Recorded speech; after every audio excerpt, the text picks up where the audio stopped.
pamilya ng Solim, Spring of Life International Ministry po. Hallelujah. Welcome po pong lahat. Hallelujah. Are we blessed, church? Yes! Are we blessed? Yes! So, alam niyo ba na bawat gising natin is a blessing? Nandito tayo ngayon, we are already blessed. Amen? Yes, blessed by our Lord Jesus Christ. Hallelujah. And we believe today na managupay tayo sa bawat presensya ng ating Panginoon. Yes, hallelujah. Hallelujah. God is good. All the time. And all the time. God is good. Yes, amen. Hallelujah. At ang life verse po natin sa pamilyang ito, ang Revelations 21:6. Amen. He said, "It is done. I am the Alpha and Omega, the beginning and the end. The doors thirsty from the spring of life water will give a freely gift." Amen. Hallelujah. Yes, church. Welcome po sa mga bagong dating. Amen. Sa harap. Maaari po sa harap po kayo mga tita. Dito po kayo, sir. Pasok po. Marami po po sa harap. Dito po kayo, sir. Pasok po. Amen. Welcome po. Welcome. Welcome, brother. Come here, sit down, man. Come. Yes. Hallelujah.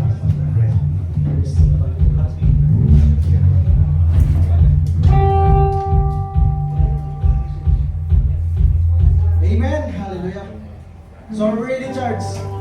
Yes. Hallelujah. Ano tayo po? Amen.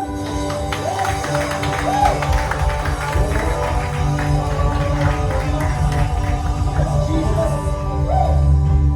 Yes, church. Hindi natin papuri. Pasalamat ang ating Diyos. Amen.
Abba Father, hallelujah, Elohim, El Shaddai, hallelujah, hallelujah, hallelujah.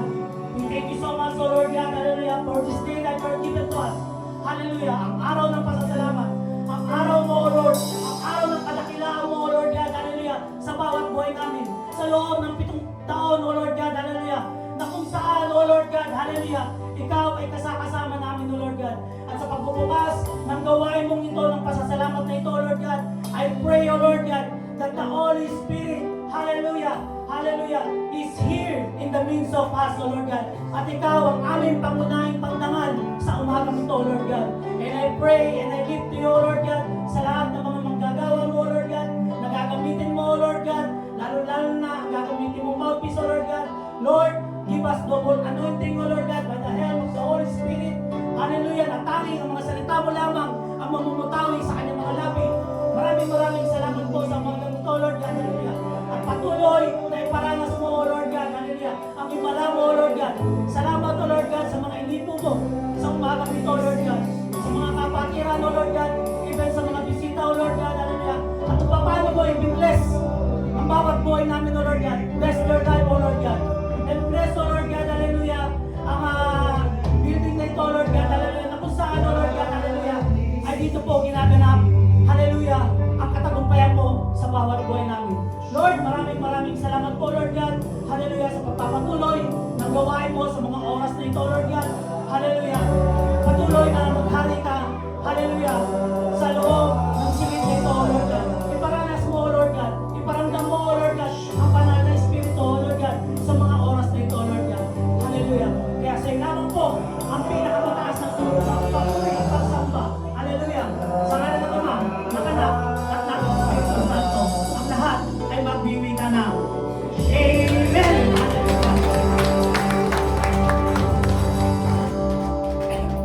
Hallelujah. Yes! Blessed morning po, mga kapatid. Hallelujah. Opo muna po kayo, no? By the way, I'm Maria Sel, no? Na hallelujah, praise the Lord, na nakakagalak, no? Hallelujah. Na talagang favor ni Lord na binibigay sa atin, no? Na kahit na ganun kainit, ganun pa rin kainit tayo. Ano, lumalapit sa Lord. Hallelujah. Yun, na isa akong may bahay ni Brother, Richard, no? Hallelujah. Isang buhay na patotoo ko na kung paano ako hinipo ng ating Panginoon, kung paano niya ako binuksan ang aking puso't isipan, hallelujah. Before na, hallelujah, isang yung pusong bato ba? Hallelujah. Tapos na isip na sarado ba? Dahil alam mo naman na kapag na-dis na natin, yung dati natin religion ba, kala natin na yun na yun, yung natural na yun, yung pala hindi. Mas masarap pala na may Jesus ka sa buhay mo. Hallelujah. Isang buhay na patotoo kung paano ako inopen, no? Ng Lord, kung paano siya kumilos sa kanyang kabutihan sa buhay namin mag-asawa, na before talagang inaano ko siya na huwag siyang manahimik siya na huwag bang sasamba sa Lord, sabi kong ganon, kasi sabi ko mayroon naman tayong Lord, sabi kong ganon doon sa na yun dati natin religion, di ba, yung Katoliko ba? Tapos sabi niya gano'n, Mami, sabi niya gano'n, masaya ako dito. Sabi niya gano'n dahil naglilingkod ako kay Lord, sabi niya gano'n. Kahit na umuwi siya sa, nagbabakasyon siya, no? Pag nakabakasyon siya sa Pilipinas, hallelujah, na pag nagpapahinga na kami doon sa sala namin, nakaupo na ako, tapos lalapit siya at bubuksan niya yung TV. I-open niya yung mga salita ba ng Lord. Bigla akong tatayo at maghahanap ako ng trabaho ko. Sasabihin niya, Mami, yan ka makinig ka dito. Hindi, okay lang ako. Sabi ko ganun, okay lang ako. Sabi ko, diyan ka lang, sabi ko ganun. Pero, purihin ng Lord kung paano siya kumilos sa buhay namin. Purihin si Lord kung paano siya kumilos sa akin, lalo na sa akin na, hallelujah, na nagkaroon ako ng sitwasyon, no, na bago 2018 yun, no, na sabi ng kumari ko, na magpa-endoscopy, colonoscopy raw ako. So, yun, nagpa-endoscopy, colonoscopy ako. Sabi ng doktor, may nakitaan na polyps. Si polyps, maliit lang naman siya, pero dalawa siya. Nung binay niyo, tinignan, chinek. Ang result nun, going to cancer. So, sabi ng doktor, Mrs., buti na lang, natanggal natin. Kung hindi natanggal yan, 5 years, sabi niya gano'n, pwede ka na mamatay. Sabi niya gano'n.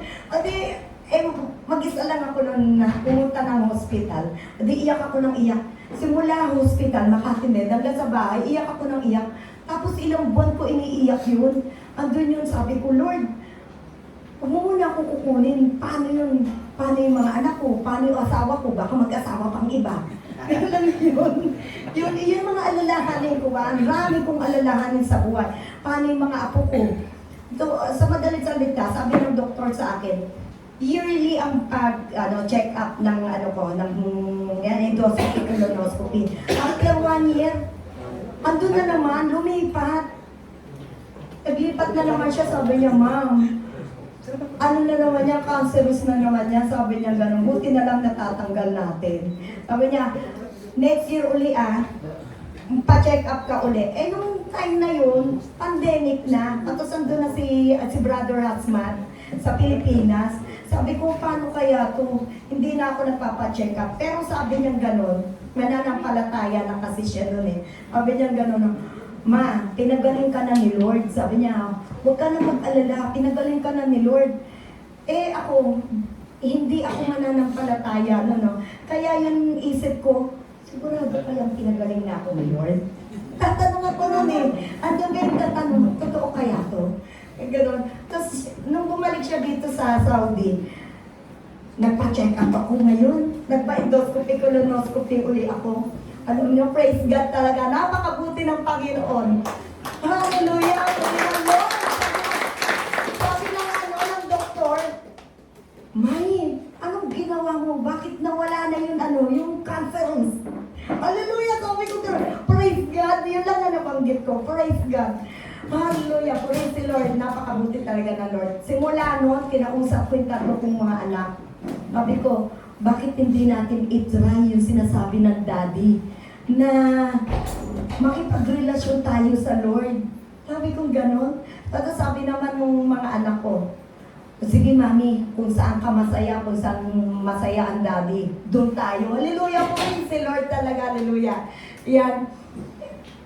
Nagkaroon, nagkaroon naman, pumunta kami ng Baguio, katapos, ando si Pastor Ray, sabi ni Pastor Ray, sis, baka gusto mong magbukas tayo ng gawain sa bahay nyo. Hindi ako nagdalawang isip, sabi ko, Amen, Pastor, ayan, simula nun, na kami, meron ng gawain talaga sa bahay. Purin talaga ang Lord kung paano kumilos, kung paano gumalaw sa buhay namin. Hallelujah. Yun, hanggang ngayon, tapos dumating yung devotion, yung mommy's devotion, napakalaking pasasalamat ko talaga sa Lord dahil maraming ginamit ang Panginoon. Andiyan sila, Ate Ivy, sila Kuya Ray, at si Kuya Nas, tsaka ang Daddy, and ang dami, yan Kuya Ronald, ang dami talagang nag-pray para mabuksan ang aming puso't isipan, hallelujah, ang mommy devotion. Si Kuya Nils ang hallelujah. Puri ng Lord sa buhay ng Kuya Nils, nga sa gabi-gabi namin na nag-aaral, nagbabasa, nakikinig ng salita ng Lord. Tapos, sa akong wala talagang alam na nag-e-exhort ka na, opening prayer, hallelujah po rin ang Lord. No, hindi mo alam kung paano ka magbibigkas ng hallelujah, ng amen, nanginginig ka na nandun excitement mo, na gusto mo talaga magpuri, hallelujah. Pero po rin talaga ang Lord, lahat yung ginawa niya. At Itong, yung verse na hindi ko makalimutan, naalala ko dun sa, sa pagdidevotion, magpasako sa asawa. Hallelujah, may ganun pala. Hindi ako nagpapasako sa asawa ko. Meron palang ganun na verse. Hallelujah. Kaya sabi ko, Daddy, may ganun palang verse, magpasakop sa asawa, ang isang asawang babae. Hallelujah. Kaya ngayon, tuloy na ng Lord. Dahil unti-unti, binubuksan ng Panginoon ang aking puso't isipan kung paano siya kumilos, paano kabuti, matapat, at yun, pinagaling niya ako sa aking sakit. Purihin talaga ang Lord. Hallelujah. Hallelujah. Kaya napakabuti ng Panginoon.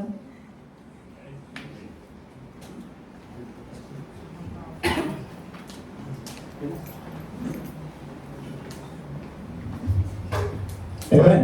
Praise the Lord. Palakpakan natin ang Panginoon. Let's give them over to the Lord. Ako na sa Tagalog, English. English ha? Tura-tura English. Hallelujah. Praise God. Salamat sa Panginoon. Salamat sa inyong mga buhay. Kami po hindi lang kami nagagalak si Lord na magkasama tayo. There's no walls and there's no boundary when we worship the Holy Living God. Amen. Amen. Praise the Lord. Hallelujah.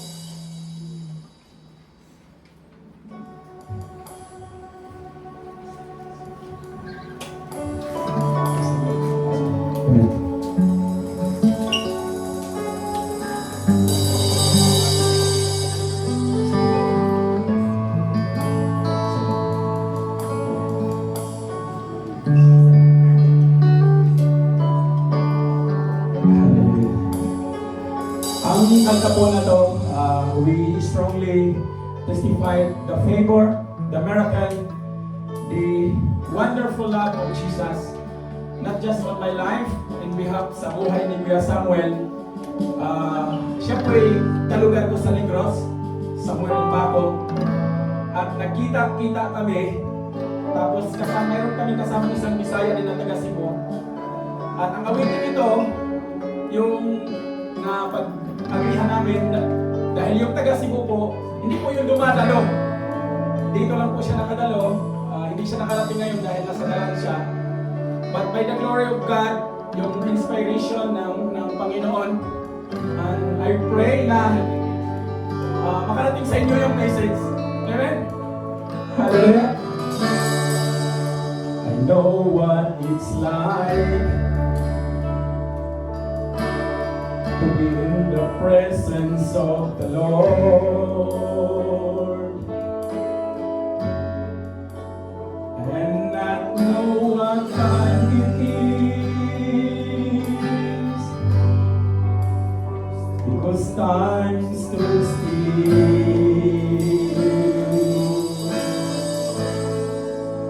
and bodies were healed.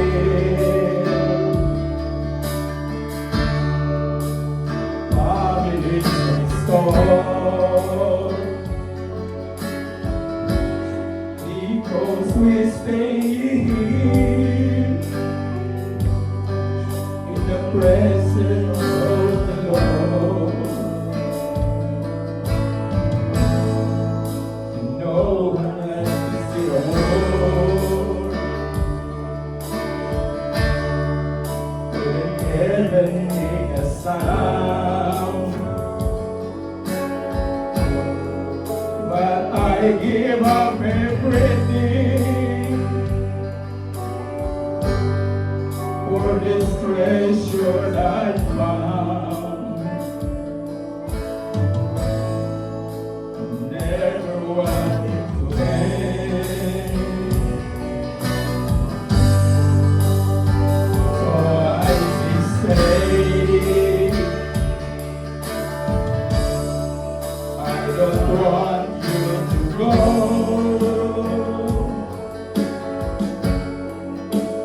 'cause my heart is burning in your presence, Lord. Please stay. I don't want you to go,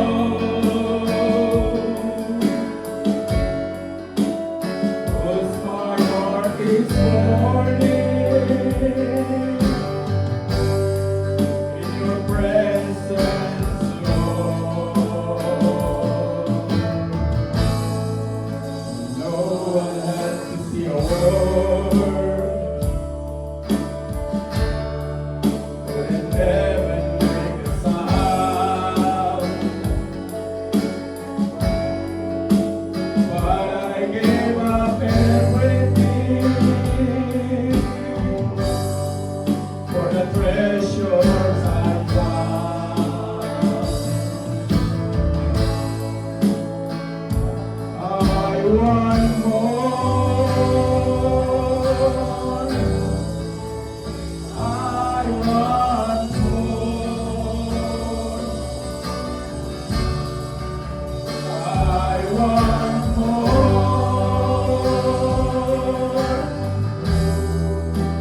Jesus, I want more. I want more.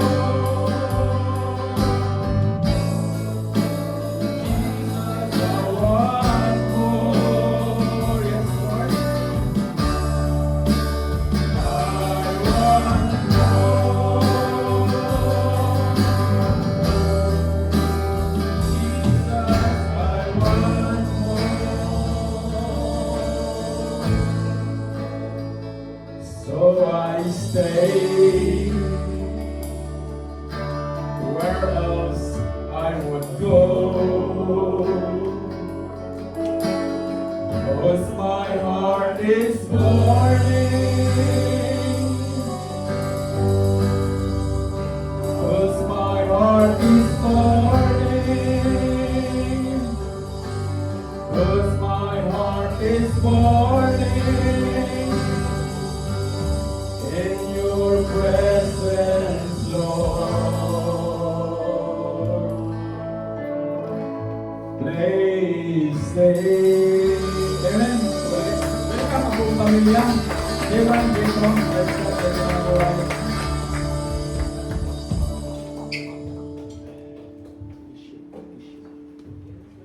Hallelujah! Mabuti ang Lord. Amen po.